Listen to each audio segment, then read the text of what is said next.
எவ்வளவு பேருக்கு தெரியும் இங்க ஜெனரிக் மெடிசன்? சாரி அதை பத்தி ஹாஸ்பிட்டல் தானே அது? இல்ல தெரியாது. என்ன புதுசா இப்பதான் கேள்விப்பட்டீங்க? தெரியாது. என்ன ஜெனரிக் மெடிசன் என்ன? ஜெனரிக் மெடிசன் அப்படின்றது 2008ல வந்து சென்ட்ரல் கவர்மெண்டால அறிமுகப்படுத்தப்பட்டது. இப்ப ஞானி சார் சொல்லியிருந்தாங்கல்ல, அந்த ஹியூமோகுளோபின் அப்படின்ற மருந்துக்கு எல்லாத்துக்கு முன்னாடி தான் சொல்லியிருந்தாங்க. 750 ரூபா போடுறாங்க, அதோட எம்ஆர்பி ரேட் போடுறாங்க, அப்புறம் 650 300 ரூபா வரைக்கும் தான் போடுறாங்க. அதே ஹியூமோகுளோபின் மெடிசனை சேம் பிராண்ட இன்னைக்கு நிறைய டாக்டர்ஸோட ஓன் பார்மசில விக்கிறது ஜெனரிக் மெடிசன் மட்டும்தான். அவங்க என்ன பண்ணலாம், அதே 8 நாளைக்கு உள்ள சேர்த்தான மருந்தே சேர்த்தே 1000 ரூபாய்க்கு வாங்க. நார்மலான மெடிக்கல் ஷாப்ல நான் போய் ஒரு 100 ரூபாய்க்கு மருந்து வாங்குறேன்னா ஜெனரிக் மெடிசன்ல அதோட விலை எவ்வளவா இருக்கும்? 10 ரூபா இருக்கும் சார். 10 மடங்கு ஜாஸ்தியா? 10 மடங்கு இல்ல சார், 1000% ப்ராஃபிட். 10 ரூபால 100% ப்ராஃபிட்னா 120 rupees. 1000% ப்ராஃபிட்ல தான் வைக்கிறாங்க.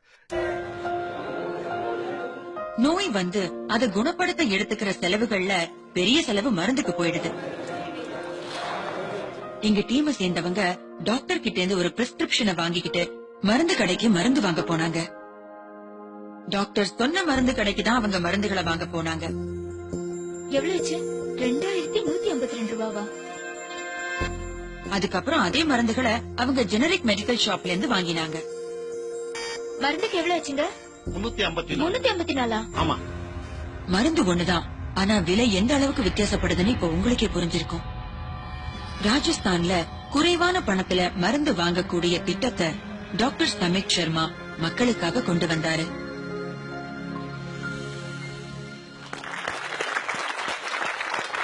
எனக்கு ரொம்ப ஆச்சரியமா இருக்கு டாக்டர் சமித். எங்க கரஸ்பாண்டன்ட் ஒரு கடையில மருந்து வாங்க போகும்போது ஒரு கடையில அவங்க அந்த மருந்த 2000 ரூபாய்க்கு வாங்கியிருக்காங்க, அதாவது 2000 rupees கொடுத்த. சரி, ஜெனரிக் மெடிசன் ஷாப்ல அவங்க மருந்து வாங்கினப்ப அதே மருந்துகளுக்கு 300 ரூபாய் தான் வாங்கியிருக்காங்க. அது எப்படி?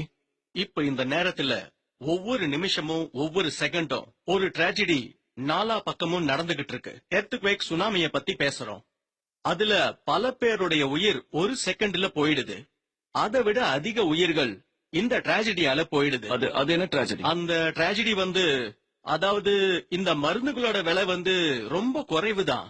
ஆனா நம்ம மார்க்கெட்ல இருந்து அதை வாங்கும் பொழுது அது நமக்கு 5%, 10%, 20%, சில சமயம் நம்ம 50%க்கு மேலேயும் விலை கொடுத்து வாங்குறோம். இப்ப நம்ம இந்தியாவிலேயே பாத்தீங்கன்னா 40 கோடிக்கும் மேல இருக்கிற மக்கள் 2 வேளை சாப்பாடு கூட இல்லாம தவிக்கிறாங்க.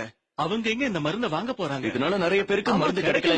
WHO சொல்லுது, சுதந்திரம் கிடைச்சு 65 வருஷத்துக்கு அப்புறமும் இன்னைக்கும் இந்தியாவில 65% மக்கள் இந்த சாதாரண மருந்து வாங்க முடியாம தவிச்சுக்கிட்டு இருக்காங்க. முக்கியமான மருந்துகளுக்கு அதோட விலையால அவங்களால அதை வாங்க முடியல.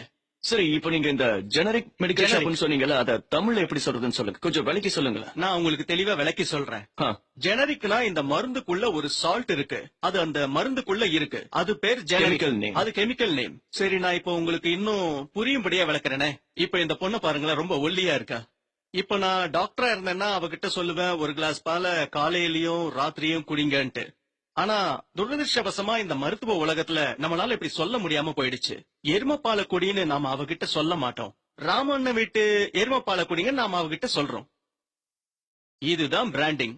இப்ப அவன் அந்த கடைக்கு போறான், அவன் சொல்லுவான் 500 ரூபாய் லிட்டர்னு, வேணும்னா வாங்குன்னுவான். 30 ரூபாய்க்கு கிடைக்கிற பொருளுக்கு 50 ரூபாய் கொடுக்க வேண்டியது. அதேதான். அதாவது டயபெட்டிஸ்க்கு நான் ஒரு மாத்திரை வாங்குறேன்னா, அதாவது பிராண்டட் மருந்து வாங்கினா அதுக்கு என்ன விலையாகும்?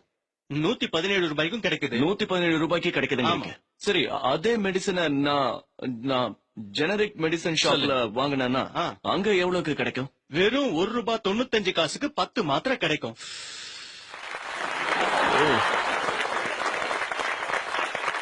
சரி, அந்த 2 மாத்திரையிலயும் எந்த வித்தியாசமும் இல்லன்னு சொல்றீங்க? வித்தியாசமே கிடையாதுங்க. ஏன்னா உற்பத்தி விலையே அவ்வளவுதாங்க. மேனுபேக்சரிங், பேக்கிங், டிரான்ஸ்போர்ட், அதோட ரீட்டைல் பிரைஸ் இருக்கு, அதாவது மார்ஜின் பிரைஸ் எல்லாமே சேர்த்து அவ்வளவுதான். குறைவாவே கிடைச்சிடும். கேன்சர் சம்பந்தப்பட்ட ஒரு விஷயத்த சொல்றேன், சொல்லுங்க. அதுல ஒரு மருந்து தான் பிளட் கேன்சருக்கு உபயோகப்படுத்துறோம். சரி, மார்க்கெட்ல 1.25 லட்சத்துக்கு ஒரு பாக்கெட் கிடைக்குது. 1.25 லட்சமா? 1.25 லட்சத்துக்கு ஒரு பாக்கெட் ஒரு மாசத்துக்கு வரும். அதே மருந்து ஜெனரிக்ல வேற வேற கம்பெனிஸ் தயாரிக்கிறாங்க. ஒருத்தர் 10,200க்கு விக்கிறாங்க, இன்னொருத்தர் 8,800க்கு விக்கிறாங்க, இன்னொருத்தர் 6,500க்கு விக்கிறாங்க. விடாமுயற்சியால இன்னைக்கு ராஜஸ்தான்ல குறைவான விலையுள்ள மருந்துகளை நீங்க மக்கள் கிட்ட கொண்டு போய் சேர்க்கிறீங்க, அவங்க பலன் அடைறாங்க. பிரமாதம். சரி, டாக்டர்ஸ் பிரிஸ்கிரிப்ஷன்ல எழுதும் போது ஜெனரிக்னு ஏன் எழுத மாட்டேங்கிறாங்க? ஏன் பிராண்டட் எழுதுறாங்க? இத சொன்னா நான் இருக்க மாட்டேன். இல்ல உங்களுக்கு ஒண்ணும் ஆகாது. ஒரு புது மெடிக்கல் பிராக்டிஷனர் பிராக்டிஸ் ஆரம்பிக்கும் போது அவங்க கிட்ட கம்பெனிஸ் உடைய மெடிக்கல் ரெப்ரசன்டேட்டிவ்ஸ் இருப்பாங்க. சேல்ஸ ப்ரமோட் பண்றது அவங்களோட வேலையாவே இருக்கும். பேசிக்கல் வேலையே அதுதான். எங்க மருந்து இருக்கு அதை எழுதுங்க, அது ரொம்ப நல்ல மருந்துன்னு சொல்லுவாங்க. டாக்டர்ஸ் அதை தான் எழுதணும்னு அவங்க பிரஷரைஸ் பண்ணுவாங்க, டெம்ப் பண்ணுவாங்க. இதோட காரணமா தான் குறைவான விலையில கிடைக்கிற மருந்து பல பர்சன்டேஜ் அதிகமா விற்கப்படுது. மக்களும் அதை வாங்குறாங்க. வேற என்ன செய்வாங்க? நாங்க டெண்டர் போடும்போது நிறைய கம்பெனிக்காரங்க வருவாங்க.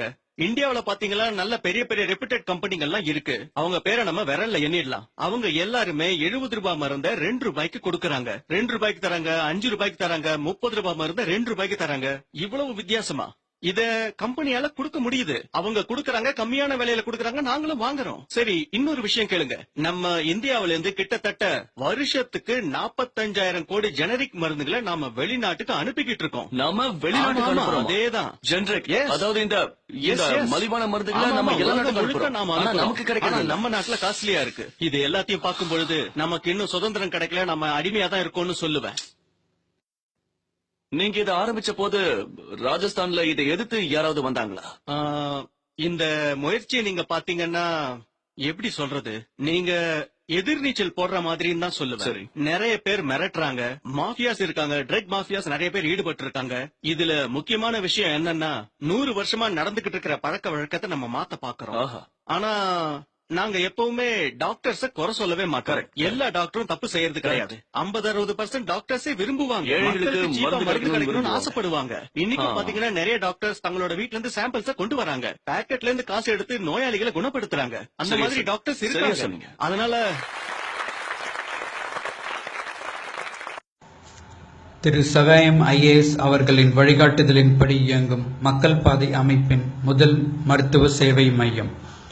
இந்த மையம் சிவகங்கையில் தனது சேவையை தொடங்கியுள்ளது.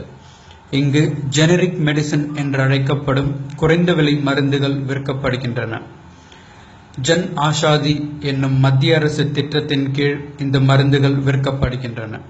அதாவது சாதாரண மருந்து கடைகளில் 50 ரூபாய்க்கு வாங்கும் மருந்துகளை இங்கு 5 ரூபாய்க்கும் குறைவாக வாங்கலாம். சாமானிய மக்களிடம் ஜெனரிக் மெடிசின் மருத்துவத்தை விழிப்புணர்வு செய்வதே இதன் நோக்கமாகும். நன்றி.